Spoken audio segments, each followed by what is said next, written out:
આ દિવ્ય કળશની પાછળ એક મહાન ઇતિહાસ છે. પ્રાચીન સમયથી જ આને દુષ્ટ શક્તિઓ પામવા માટે મથી રહી છે. આના માટે અગણિત યુદ્ધો થયા અને હવે આ પુરાતત્વ વિભાગ પાસે પડ્યો છે. આ કળશનો સંગીત સાથે સંબંધ છે એમ કહીને એને દિલ્હીના મ્યુઝિયમમાં રાખવામાં આવ્યો છે અને આવનારી મ્યુઝિક સ્પર્ધામાં એની ટ્રોફીના રૂપમાં આપવામાં આવશે. ડિયર ફ્રેન્ડ્સ, દિલ્હીમાં ઇન્ટરનેશનલ મ્યુઝિક કોમ્પિટિશન થવાની છે અને જીતવા વાળાને આ જ કળશ આપવામાં આવશે. એ કોમ્પિટિશનમાં આપણે ભાગ લઈને એને જીતી જઈશું. કમ ઓન, હવે આ જીતીને અમે શું કરશું? આ ફક્ત ટ્રોફી નથી, એક હિસ્ટોરિકલ મોન્યુમેન્ટ છે.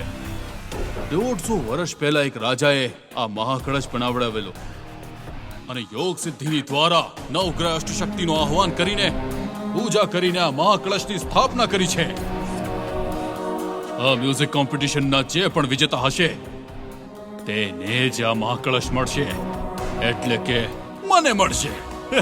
અરે શું યાર. મોટી વાત છે? ક્યાં છે જાણીને આજે રાતે જ ઉઠાવી લઉં છું એને. હા, નો thanks. નો આખી દુનિયાની નજર એ કળશ ઉપર છે. જે પણ એને ચોરશે તેનું ઘનોત્પનો થઈ જશે.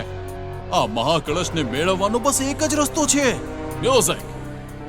Only bloody music. મ્યુઝિક.